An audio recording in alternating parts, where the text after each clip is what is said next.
Nagpailang pari nga sakop sa Apostolic Catholic Church gireklamo sa mga residente sa lungsod sa Tabugon human nga musaka sa panimay ug magmisa dala ang imahen sa Birhen. Subling mibisita usab sa sabianan sa DYHP karong buntag ug batod pa nga ning higayuna kuyog na sa pari ayang manghod nga usa ka monsenyor aron ipamatuod nga dili sila piki nga mga pari.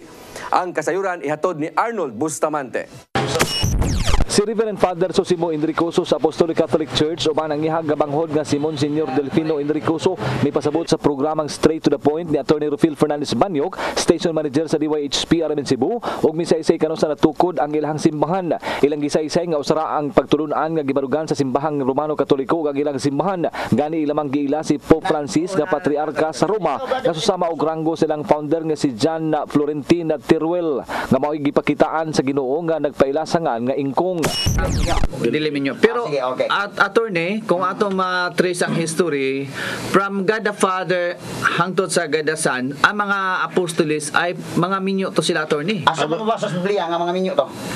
Gani dunay asa man mabasa na kay makot Biblia? Asa man sa Kristo? Ang sa sulat sa Mateo. Sa Mateo unsa man? Si San Pedro niadto sa atong Ginoong Hesus sa balay nila sa Pedro.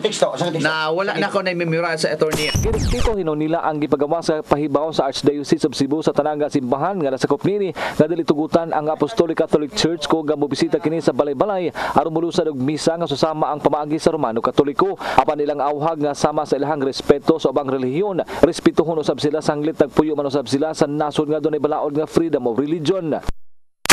Kaya sa kahadlok sa seminarista, niya naluhod siya og nagako sa tiil, Panginoon ko, Panginoon ko, Panginoon ko.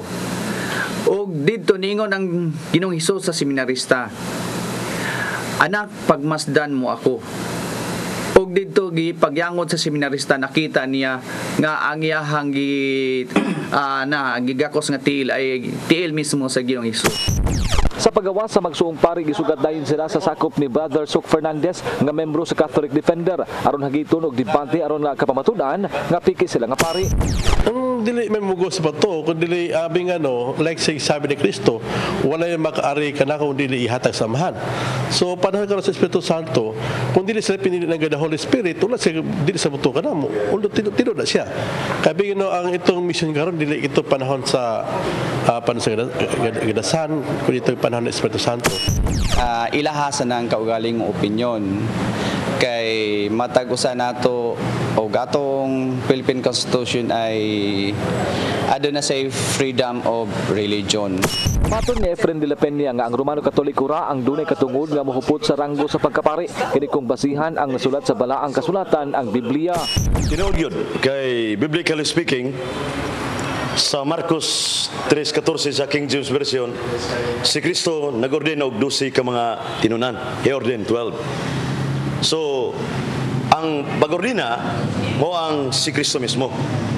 Unya, wa may laing naguna nga Santo Papa mo ni si Apostol Pedro, Matthew 16:19. The first Pope of St. Peter niya Linus hangtod garo ni Pope Francis way bugto ang kapanguluan apostolic succession. Unya ato pinanggang mga katbang nga membro sa Catholic Apostolic Church 1992 na tuko dugtao way dugtong sa apostoles meaning piki gyud kay wala sila power to consecrate. Catholic Apostolic Church din yun ang Arnold Bustamante, CCTN News. Ano mga tanak ko nimo?